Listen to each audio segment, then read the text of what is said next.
Jon Snow stood on the battlements of Winterfell, the cold wind gnawing at his cheeks. The battlements were slick with ice, and the long winter sky was bruised by the perpetual twilight of a waning sun. He had grown to love this castle more than anywhere else in the world. Its high walls, its gray stone, its godswood. Now, he scarcely recognized the person he had become within it.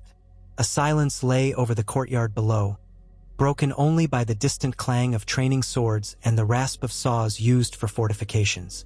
The living had survived 1,000 trials, yet this time the cost was beyond measure. He looked beyond the frozen fields where the armies of men had once gathered, remembering how they had prepared for the Night King's assault. In that moment, huddled together in the gloom of the impending storm, House Stark had welcomed everyone to fight for life itself. Jon had lived through the horror that came with the White Walker's advance, had felt ice creeping into his soul when he first laid eyes on the Night King. Victory, however fleeting, had once seemed possible. But that was then. Now, a desperate hush hung over the north. Rumors had reached Jon that the Night King had been sighted far beyond the wall, gathering new followers, forging new strategies. The living had thought they had defeated him, but something about the end of that final battle felt incomplete. Jon had been so sure that Arya's strike, the blow that shattered the Night King into shards of ice, was the turning point. Yet the victories of man were rarely so absolute. And if the Night King truly walked the earth again, it could only mean one horrifying truth. An ancient, darker magic existed in the world that defied mortal reasoning. Jon felt a profound pang in his chest. All that sacrifice, all the lives lost. Daenerys, Theon, Yora, Melisandre, and so many others. It was supposed to have ended the threat forever. A tattered part of Jon's heart still belonged to Daenerys, no matter what had happened between them at King's Landing. Though he had been forced by duty to plunge a dagger into her heart, in the name of the realm, the guilt still stood vigil in his dreams. Even now, he caught himself thinking of her silver-gold hair, the determined set of her chin, her unwavering will. He had done it so that the wheel of tyranny might finally break, only to see new chains, new shadows. A hoarse voice startled him from behind. Samwell Tarly. His friend stepped onto the battlement, puffing white clouds of breath into the frigid air. Sam's eyes were wide, tinged with worry, expressions that had become all too common of late. "They're gathering. Far to the north," Sam said, tapping his gloved fingers against a worn parchment. "Scouts have reported whites, thousands of them, moving in packs near the Shivering Sea. The free folk retreat every day." Jon took the parchment. The letters were barely legible in the flickering torchlight, but Sam's scribbles told the tale clear enough. More and more sightings. The dead were on the move again. "How?" Jon whispered, pressing his lips together. "How could they return? The Night King was destroyed." Sam shook his head. "I found notes from old manuscripts stored in the Citadel's vaults. You remember how we thought he was the first of the others, a single figure animating them? It appears that the Night King isn't just one being. He's an embodiment of the darkness beyond the wall, a primal force. If that force was never truly undone, he can coalesce again. A vessel." Jon closed his eyes. All the fear, all the desperation, swelled like a torrent in his chest. The living had nearly been wiped out the last time. The combined might of armies from every corner of the realm had barely prevailed. Would Westeros muster such unity again? Ties between the north and the south had frayed ever since the war ended. King Bran was on the Iron Throne, wise and unflinching, but the lords in the Stormlands and the Reach were weary of raising armies once more. Grey Worm and the Unsullied had sailed for Noth, taking Daenerys' vision with them. The Dothraki had scattered, leaving only pockets in the Vale. Everyone thought the war for the Dawn had ended. Now it seemed a second war was coming, and the North was unprepared. Jon laid the parchment on the battlements, letting the wind threaten to rip it from his grasp. Slowly he turned and walked away. Sam followed closely, lowering his head in concern. Beyond the walls, faint pale lights flickered in the distance. Northern beacons they had lit on the old watchtowers, hoping to catch any sign of white movements. The watchers had seen enough, it seemed. As they descended the stairs into the courtyard, Jon felt a bitter coil of dread in his stomach. Tormund Giantsbane was there, greeting him with a grim expression. Beside Tormund stood Ghost, fur bristling with unspoken tension. The last time Jon had sent Tormund and Ghost north, he had wanted them to find peace, to roam free beyond the wall, no longer bound by war. Yet fate was cruel. "Aye, we saw them," Tormund said the moment Jon's boots crunched in the thin layer of snow. "The undead are stirring again, smaller in number than before, but they're gathering under some new darkness. The free folk who didn't join me have fled. Some from Hardhome claim to have seen a tall figure made of swirling ice. The face was half-formed, like it was still forging itself out of frost." Jon listened. Around them, a handful of Stark guards stood watch, their swords and spears prepared. Sansa Stark had ensured Winterfell would never again be caught unawares, not after the long night. The fortress was run with crisp discipline. Jon bowed his head. This can't be ignored. If the Night King still lives in any form, Westeros must unite again. Tormund spat. "Good luck with that, King Crow. The rest of the world has grown tired of northern warnings. They've had their fill of your talk about the undead. They'll be wanting to see proof before they lift a finger." "I know," Jon said softly, thinking of all the times he had pleaded for help, only to be met with skepticism. "But we have no choice." He turned to Sam. "Go through every scrap of information the Citadel has about the White Walkers, the others, the prophecy of the prince that was promised, anything. If there's a way to stop the Night King from returning again and again, we need it now." Sam nodded, determination mingling with fear in his eyes. "I'll start right away." As Sam hurried off, Tormund placed a hand on Jon's shoulder. "What do you plan to do, Snow?" Jon sighed, looking skyward as flurries danced in the torchlight. "I don't know yet, but I'll do whatever it takes to protect the North. Even if the South won't answer our calls, we'll stand. We must." He felt the echo of those words in his heart.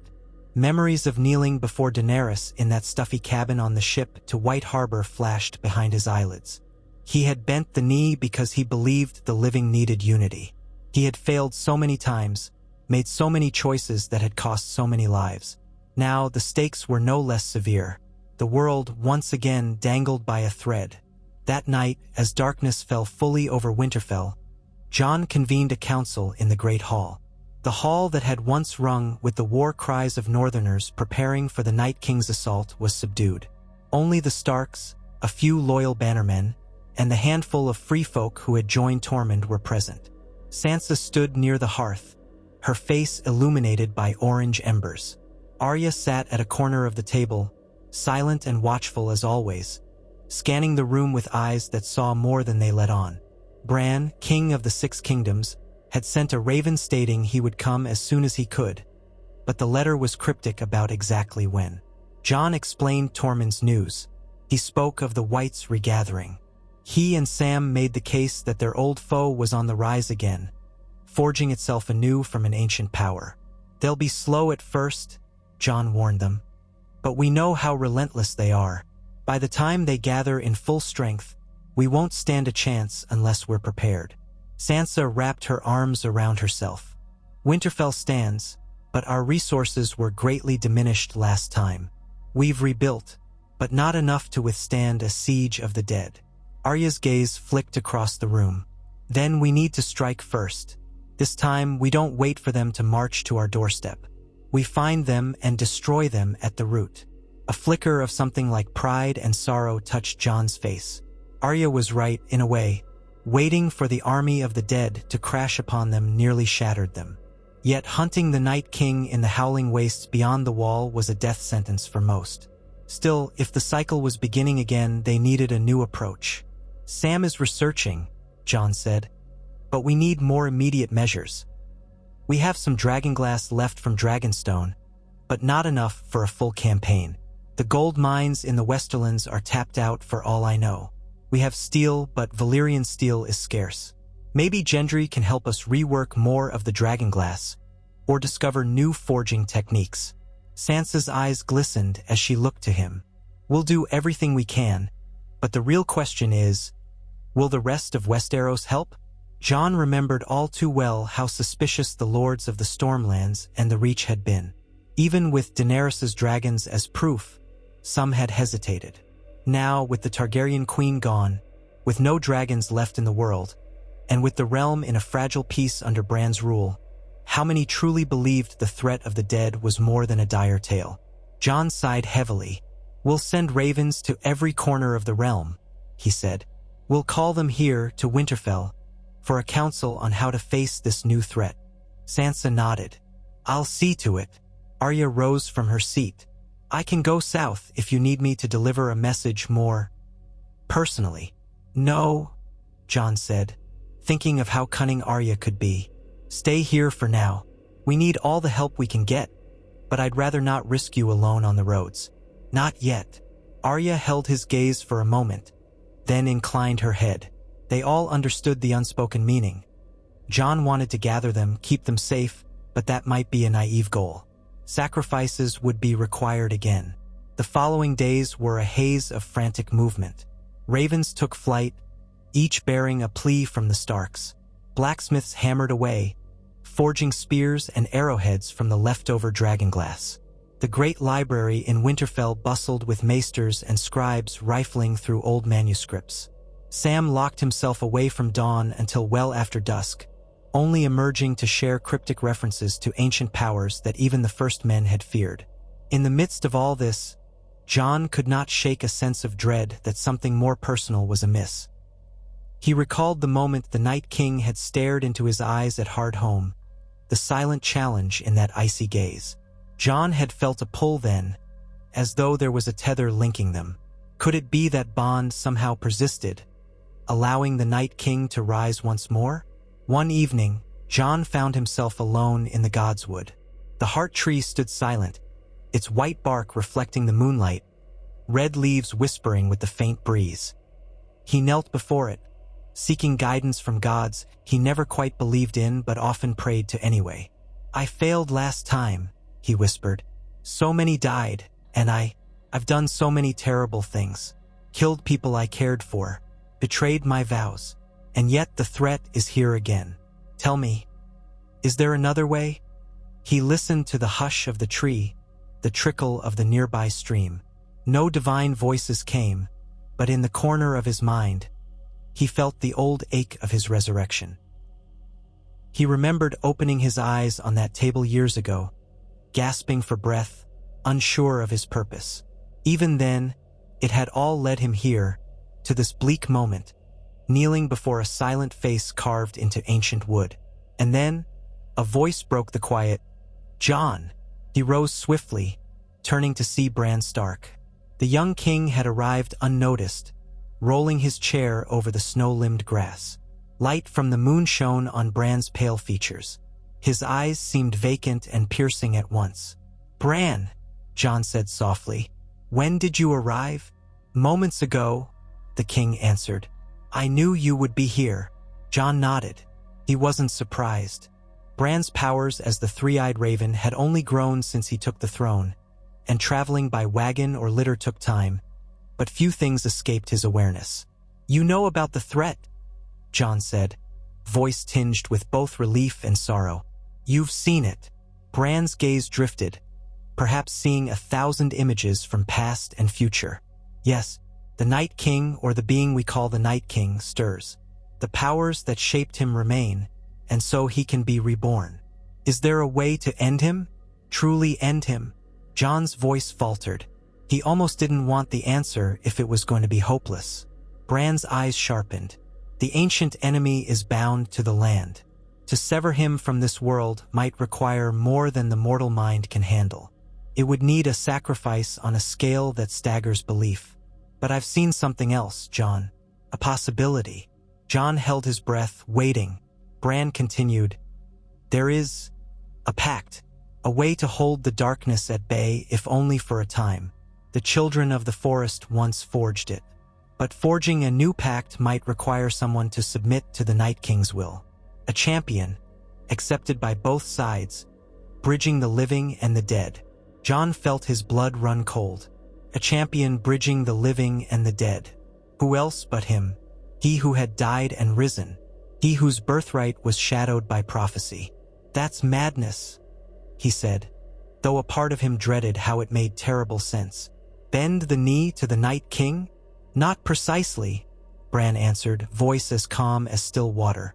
But the new Night King is formless, and so it seeks a shape. The old rituals that created the first White Walker required a being of great potential, forcibly transformed with dragonglass and magic. You could relinquish your claim to life, or at least part of it, and bargain with him. Offer a different path, a truce in exchange for sparing the realm. But it would mean unthinkable consequences. Jon's breath came short. He imagined himself, eyes turning blue, skin growing cold, a new abomination in the place of the old. The memory of his resurrection pressed in on him again. It had been a second chance for life.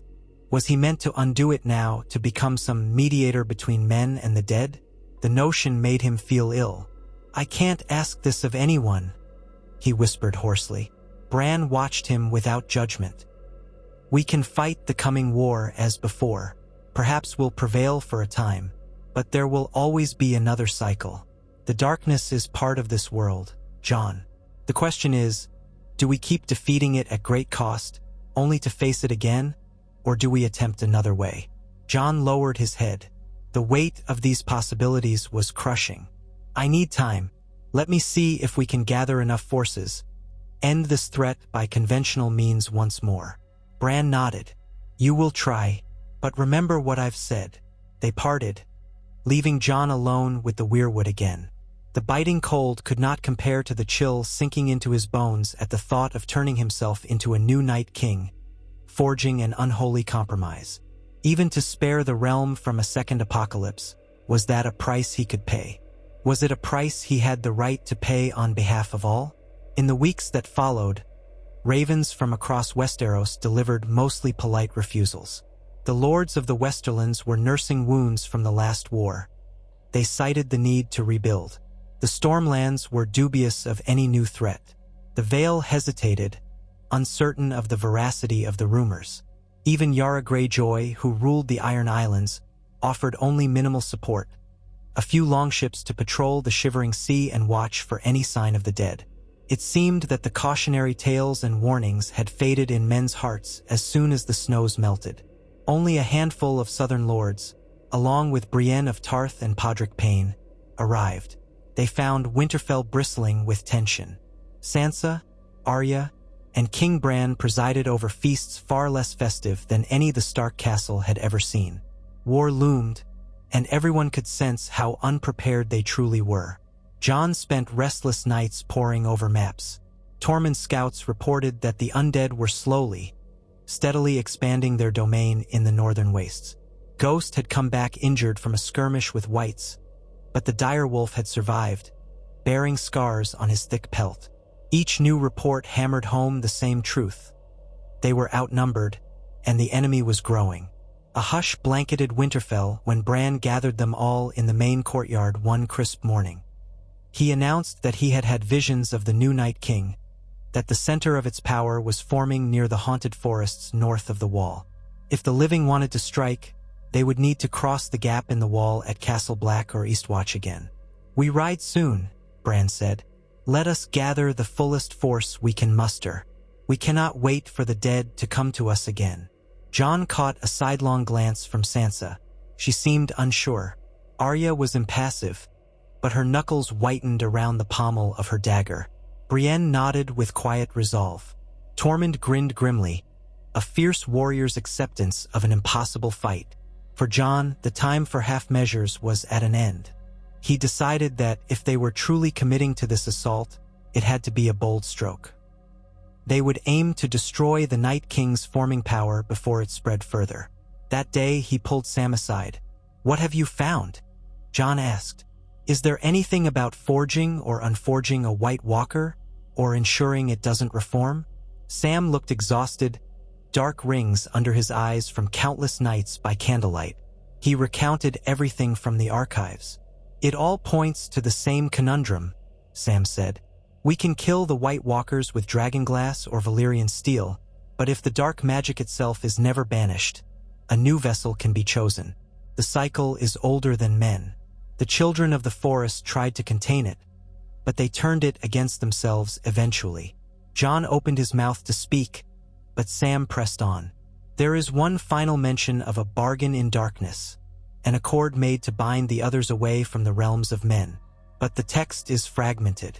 I can't be certain how it was made, except a living champion had to accept a permanent bond with the power of ice.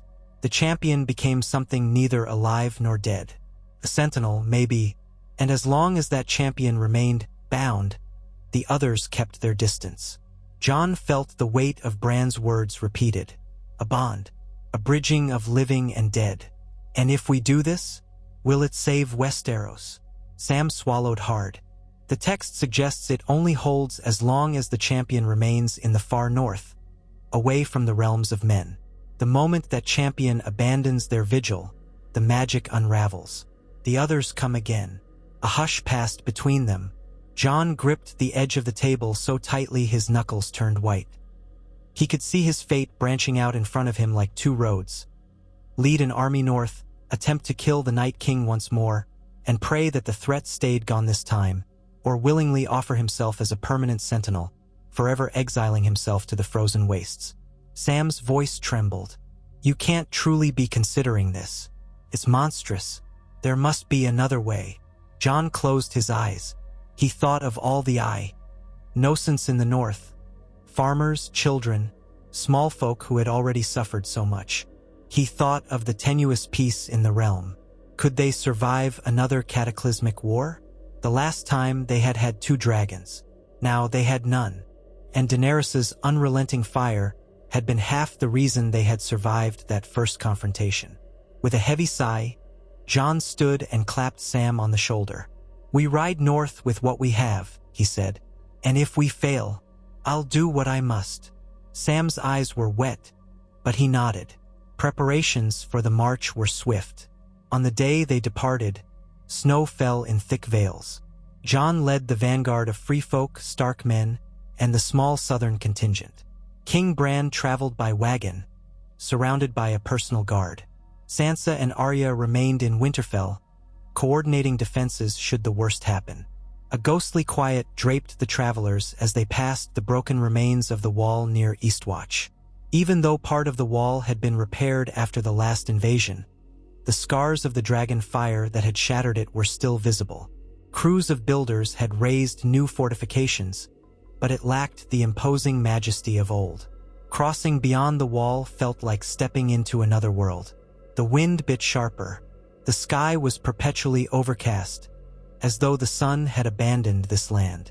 Every so often, Tormund or another scout would spot a figure in the distance, too far to make out whether it was white or living. They pushed onward, bracing themselves for the moment when the dead would inevitably appear in full force.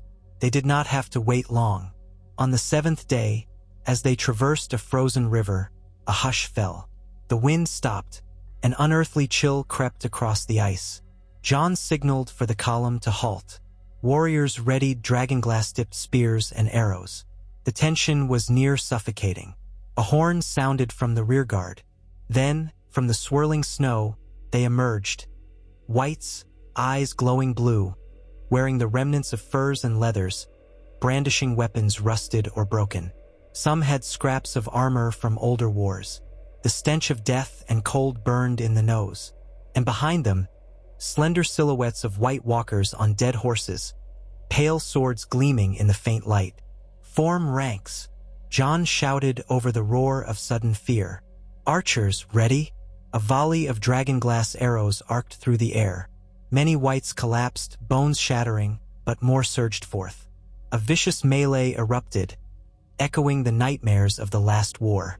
Ghost led a pack of northern hounds, tearing into the dead in a flurry of fur and fangs. Tormund roared, swinging a 2-handed axe. Brienne and Podrick fought valiantly, their steel swiftly replaced by dragonglass-laden weapons they'd secured from the armory. Jon found himself face to face with a white walker, the creature's body shimmering with an icy blue sheen. Their weapons clashed. Longclaw, Valyrian steel, met the walker's frosty blade. The White Walker hissed, cold breath swirling out. Jon gritted his teeth and pressed forward. With a swift pivot, he swung the sword downward. The White Walker shattered into 1,000 shards, blowing away like snow in the wind. But more replaced it. The living were outnumbered. As Jon fought, he searched the chaos for any sign of the new Night King. But the presence he sensed was intangible, not physically manifested yet. Still, whites kept coming, driven by that will. They managed to hold their formation long enough for Sam and a group of archers to light the dragonglass arrow tips and rain flaming death upon the whites. Slowly, the line of the dead wavered and eventually broke. As quickly as they had come, the undead receded back into the snowy wastes, perhaps luring them deeper, or perhaps because the nascent Night King's power was not yet at full strength to commit to an open battle. When the last echoes of combat faded, the living were left with their wounded and their dying. Jon looked around, seeing bodies sprawled on the ice.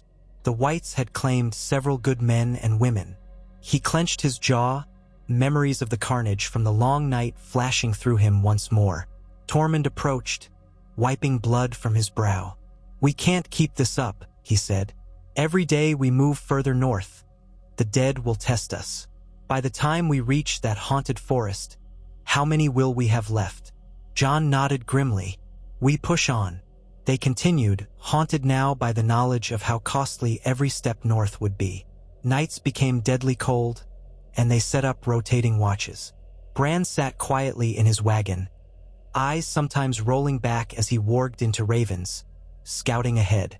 The news he brought was never heartening. The undead were everywhere, small pockets converging from all directions on a single point. On the 14th day, they reached a barren tundra dotted with ice-laden trees. It was here that Bran told Jon, "He is near." Jon called the men to a halt. His breath plumed in the icy air. He felt it as well, a strange tug at his soul. And then, from the swirling snow, a figure emerged, like the Night King of old, but not fully formed. Its flesh was a translucent pale, cracks of ice spiderwebbing across its features. Its eyes burned blue. It wore no crown but emanated a terrible presence. A handful of White Walkers flanked it, all brandishing deadly ice spears. Jon's heart pounded in his ears. The hush of the wind vanished. It was as if even nature held its breath. The living warriors tightened their grips on weapons. Tormund muttered a curse under his breath. Sam was wide-eyed. Brienne and Podrick formed up, ready to defend Bran. The Night King's half-formed head tilted, fixing Jon with a gaze that felt like a spike of cold lodging in his chest. Jon stepped forward, sword in hand, though he did not rush to fight. Something in him told him that was futile. He recalled Bran's words. A bridging of living and dead, a sentinel. Was that truly the only path left? The whites around them were too numerous to count, drifting amidst the trees in a silent legion. If the living attacked, they would be overrun. Jon took a trembling breath. He advanced several steps away from his line of warriors until he stood in the open, halfway between the armies of life and death. The new Night King watched him, unmoving. Then Jon lowered Longclaw. He drove it, blade first, into the snow at his feet, a universal gesture of surrender, or perhaps of parley. The living behind him hissed with confusion. Tormund nearly took a step to stop him, but Sam placed a hand on the wildling's shoulder, wordlessly begging him to wait. "I know you can understand me," Jon said, voice echoing in the silent plain. "The last time we fought and we destroyed your old form, but you came back. You always come back." His breath was ragged.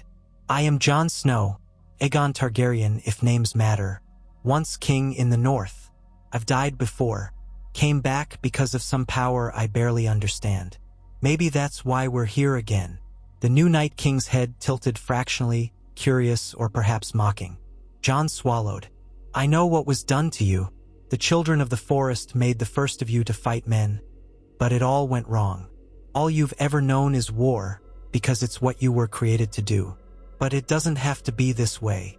He glanced over his shoulder, seeing Bran in the wagon, seeing Tormund, Sam, Brienne, all of them. Then he faced the undead monarch again. I offer myself, my life or my half-life, whatever it is I hold. I will become your champion, your sentinel. If in return you spare Westeros, let the living continue in peace." A hiss passed through the whites, as though an icy wind rattled their bones. The White Walkers exchanged inscrutable glances. The new Night King, though incomplete, raised a hand. In that gesture was the promise of terrible power. Jon's heart hammered. He wondered if he would be cut down, or if the king would accept.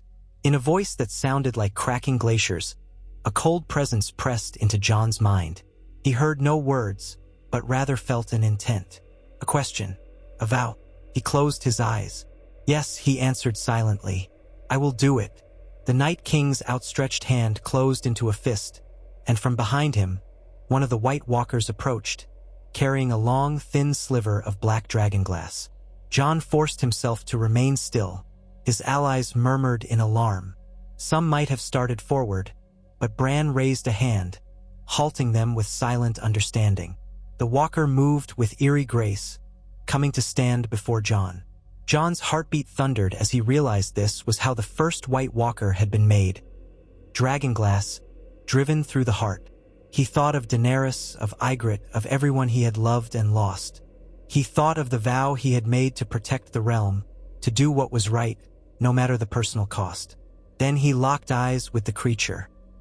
It pressed the shard to his chest, over his furs, right where his heart beat. Jon bit his lip, a flash of unspeakable pain. Cold, bright, unrelenting. The shard slid into his flesh effortlessly, as if guided by magic. Frost cracked across Jon's torso. He wanted to scream, but he could not. It was as though the air in his lungs turned to ice. His vision flickered. He caught sight of Tormund shouting, brandishing his axe, but Sam and the others held him back. They must have realized that if they attacked now, the entire undead army would fall upon them. Jon sank to his knees, eyes rolling up at the swirling gray sky. He felt his blood slow, congeal. A voice like a glacier caving boomed in his head. The presence of the Night King enveloped him, invaded him, sinking into every corner of his being. The extremes of cold overwhelmed his senses, and for a moment, he knew only darkness. His mind drifted on the edge of oblivion. Memories played like shattered glass. Training in Castle Black, laughing with Ed, Gren, and PYP. Cradling Ygritte in his arms as she died. Kneeling before Daenerys on that lonely beach, pledging his fealty. Slaying her in the throne room, tears in his eyes. All of it, swirling away into the frost. Then he heard another voice. Bran, echoing across the void. "Hold on, Jon." Jon's eyes snapped open, glowing with an eerie blue. Frost rimed his hair. For a moment, he felt nothing but a savage power rushing through him, an inhuman strength that roared to be unleashed. He stared at the host of men behind him, blinking as though they were strangers. He looked at the White Walkers around him and felt kinship.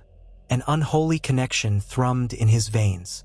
The new Night King, still incomplete, gazed upon Jon. A swirl of ancient magic passed between them. Jon felt a pull, a need to serve the darkness, to conquer, to extinguish life. He stood unsteadily, ice crackling in his veins, and turned toward the living. Tormund's eyes were wide, hands tight on his axe. Sam's face was pale, tears streaking down. Jon's breath came in a freezing gust. He tried to speak, to reassure them, but all that came out was a choked rasp. The being within him, this ancient power, hungered. But amid that hunger, Jon recognized a faint spark of himself. He was not entirely gone. If the old Night King had been a forced creation without free will, perhaps Jon's conscious acceptance gave him a chance to retain something of his mind, his soul. Gathering the last vestiges of his human resolve, Jon stumbled backward. He gestured at the White Walkers, and though none spoke, a silent ripple went through them.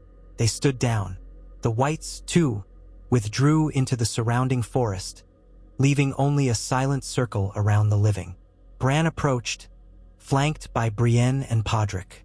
The wagon wheels creaked over the frozen ground. Jon stared at them with eyes that were now the color of glacial ice. Every beat of his heart carried a chilling ache. He wanted to fall into oblivion, to escape the terror and confusion he felt in this new form. Bran's voice was quiet, soothing. "Jon, if you can hear me, remember our bargain. You belong neither to the living nor the dead. You are the sentinel, meant to keep the others from crossing south." Jon drew in a rasping breath. It felt like inhaling shards of glass, but he nodded once, jerkily. He turned to the incomplete Night King, as though compelled. The ephemeral figure studied Jon, then bowed its head slightly, as though acknowledging that the necessary transformation was done. Jon saw that by accepting the shard, the swirling magic that had tried to coalesce in another vessel now poured into him. He was the new anchor of that ancient power. The White Walkers parted, clearing a path to the north, deeper into the haunted forest. Jon understood with a dreadful clarity that the power now flowing through him required him to remain. If he attempted to return to Winterfell, he would bring the storm of death with him. He looked back at his friends, Tormund, Sam, Brienne, Podrick, the scattered ranks of men. Worry and sorrow etched their faces. Tormund gave him a grim nod, tears threatening in the corner of the wildling's eyes. Sam stepped forward, but Brienne caught his arm, preventing him from rushing to Jon's side. They knew it was too late for embraces. The rift between them was no longer just moral or emotional, but a literal gulf of living and dead.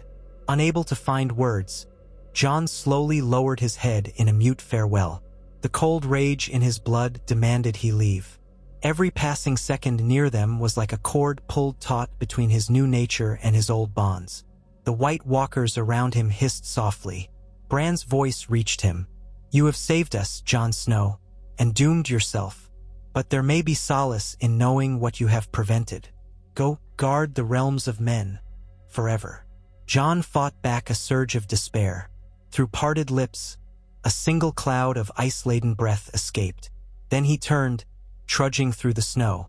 The White Walkers and Whites followed him in silence, their footsteps making no sound on the frost-hardened ground. Together they vanished into the swirling whiteness, a legion of death led by a man whose heartbeat was both living and dead. Days turned to weeks, weeks to months. Word spread across the north that Jon Snow had struck a dark bargain. The others retreated behind him, vanishing into the farthest reaches of the lands of always winter.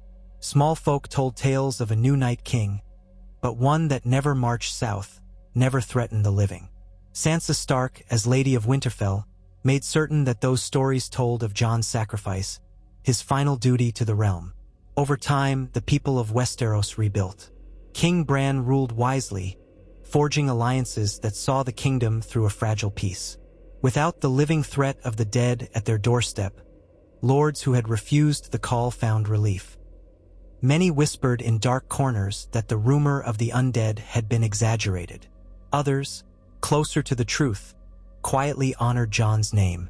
Sam Tarly rose to become an influential maester, codifying the events and rewriting the official histories to ensure that memory would not fade as quickly as before. Yet, beyond the wall, the winds howled over desolate plains of ice. In those realms, Jon Snow wandered among the dead, neither their puppet nor truly free. At times, his will clashed with the primal hunger that had once driven the Night King. He wrestled with it in silence, resisting the urge to unleash the horrors upon the living. Some nights, the old rage welled in him, and he nearly marched south, drawn by echoes of pain and regret. But the part of him that was Jon Snow held firm. He remembered the promise. He could not betray it. As the endless winter nights droned on, Jon often found himself alone on a ridge, gazing southward. He needed no physical warmth now, but his heart ached with a different coldness. In rare moments of something like lucidity, he would recall the faces of those he had left behind. He wondered how Sansa fared, whether Arya ever returned from any adventures she might undertake, how Sam was guiding the realm with his wisdom. He recalled Daenerys as well, her fierce eyes, the dragons she had once commanded.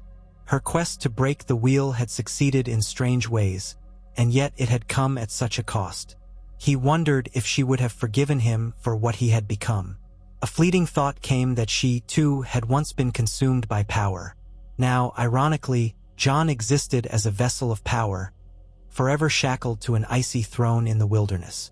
One night, in the silent whiteness, a lone wolf howled. Jon turned. A shape darted over the frozen drifts. Ghost, fur still bearing scars, the crimson of dried wounds that never fully healed. The dire wolf approached cautiously, ears flattened. Even though the dead around Jon hissed in anger, raising their spears, Jon lifted a hand, halting them.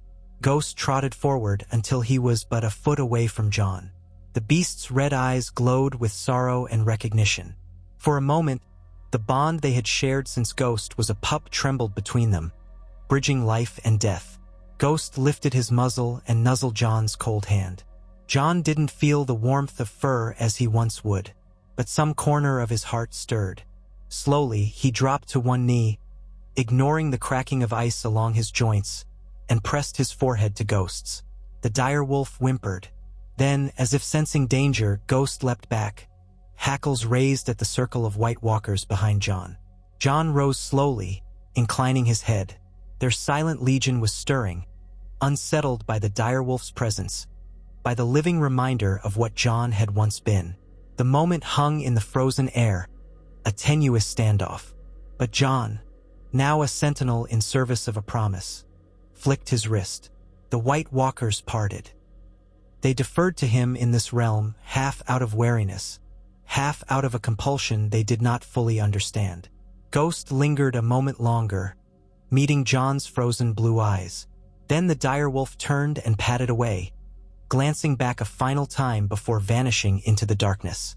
Jon watched him go, an impossible mix of longing and resolve tightening in his chest. Time slipped by unmeasured. Seasons in the far north were unyielding. The difference between summer and winter was merely degrees of cold. Jon patrolled the border of life and death, rarely drawing near to the new fortifications at Eastwatch or Castle Black. If rangers from the Night's Watch caught glimpses of a tall, dark figure with bright blue eyes, leading a host of silent whites, they kept their distance. Ravens whispered of a solitary guard who kept the dead in check. Some called him the White Wolf King, others the betrayer of Westeros, though the latter name was always hushed, for the Starks in Winterfell did not suffer that slander lightly.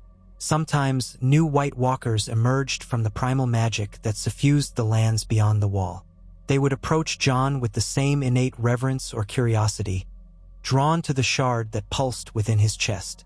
He was the anchor of their existence now, and in him they saw both a king and a prisoner. And so, the cycle of the dead continued, but it did not expand. His presence kept them tethered, dormant. In Winterfell, the years brought slow healing. Children were born who only knew stories of the Great War. The battered towers rose anew. Sansa became a revered lady of the North, eventually passing on her title to her heirs.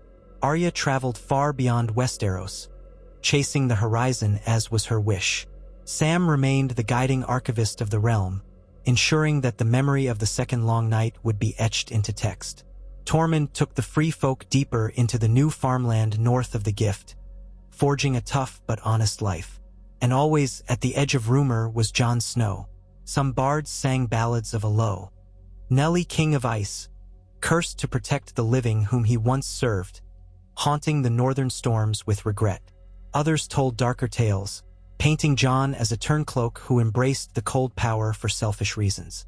Yet the truth lay somewhere in between. He had become the sentinel, bridging the living and the dead, fulfilling a promise that no one else could. Sometimes, far away, on a clear northern night, watchers on the wall or travelers braving the open tundra might glimpse a faint glow on the horizon, an aurora dancing above the ice. In that spectral light, they swore they saw a tall, dark figure standing on a ridge, eyes glowing blue like distant stars. If they listened closely, they thought they heard a single wolf's howl, echoing with lonely sorrow. Yet the dead never marched south again. The quiet dawns came and went without legions of whites, and over time, the realm of men forgot the threat. Peace reigned under Bran's patient rule. Generations passed, Jon Snow's name shifted into myth, a stark ghost story about the man who died for the living, not once, but twice, and in his second death found an eternal vigil. But in the heart of the frozen north, Jon remembered, even when memory was pain. He remembered the warmth of Winterfell's halls, the way laughter sounded among friends, the frantic swirl of living in a world that breathed. He remembered the smell of a stable, the taste of hot spiced wine, the silky fur of Ghost under his hand. On nights when the sky was clear, he gazed at the stars, longing for a time he could never reclaim. The magic that bound him was ancient. As the realm below lived and died, changed hands, and saw the passing of kings, Jon remained. The White Walkers prowled the edges of the land, never crossing south, never truly free of the bond that Jon's presence forced upon them. Perhaps the realm was safe, so long as that bond endured. Centuries might have passed, or perhaps only decades, when cracks began to appear in the outer world's memory. New kingdoms rose, old alliances faded. The very name Stark might have diluted, overshadowed by new houses, new powers. But in the far north, the wind and snow were ever the same, and in the swirl of that timeless cold, Jon Snow walked, burdened by his vow. One day, in the silent gloom, Jon stopped. He felt a tremor in the shard of dragonglass lodged in his chest. Something was shifting in the magic that bound him.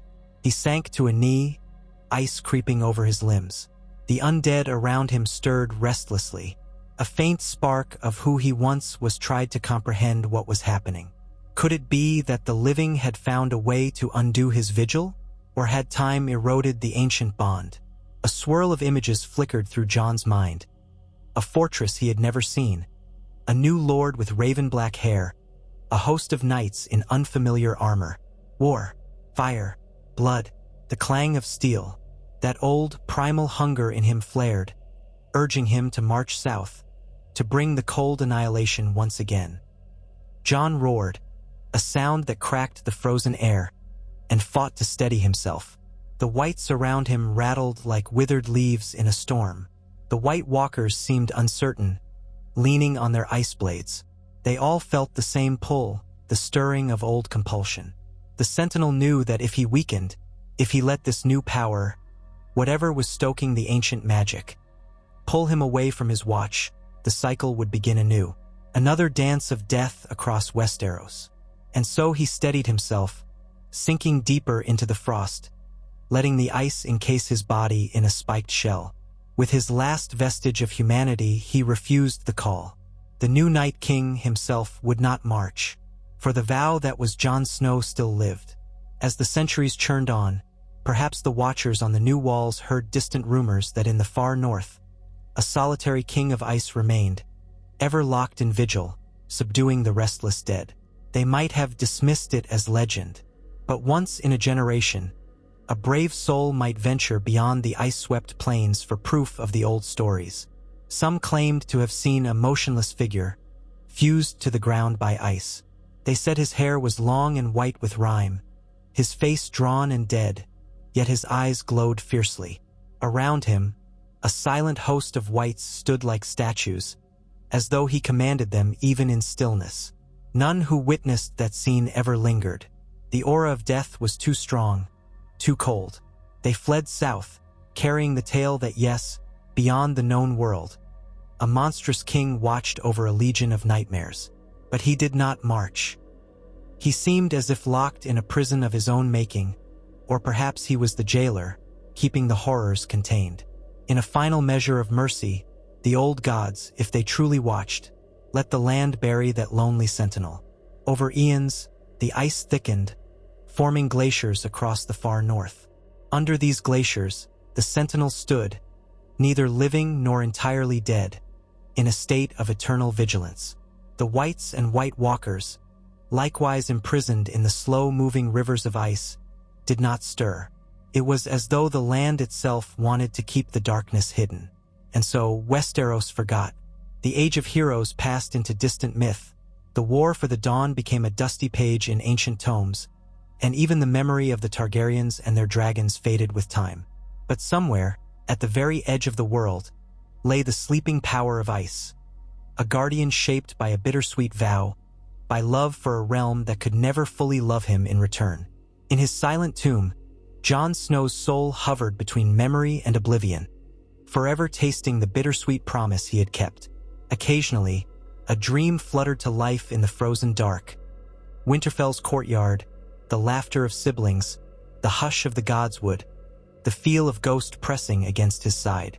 For a moment, warmth would flood his chest, and he would almost believe he could feel the beating of a mortal heart again. But the dream would fade, and the sentinel would remain. The cold endured, the pact endured, and the living, in all their striving and folly, were spared. Jon Snow had betrayed Westeros in the eyes of many, yet saved it in a way no one else could. Perhaps, in the final reckoning, that was all that mattered. He was the king of winter and death, chained to a destiny as unyielding as the glaciers themselves. And though no songs commemorated his name any longer, no banners flew his sigil at the head of armies, and no bards traveled north to sing at his icy throne, his choice reverberated across history in the simplest, quietest truth: the realm of men endured. The cold might always rise again, but it would meet a sentinel sworn to keep it at bay, for as long as that flicker of Jon Snow's humanity burned within the vast emptiness of the Night King's mantle. And so ends the story of the man who freed the Night King to spare the North, betraying Westeros in deed, yet saving it in purpose. A quiet tragedy, sealed away in ice and time, like so many of the North's deepest secrets. Though centuries pass and the living forget, though the world transforms beyond recognition, the Watchers in the far north stand silent.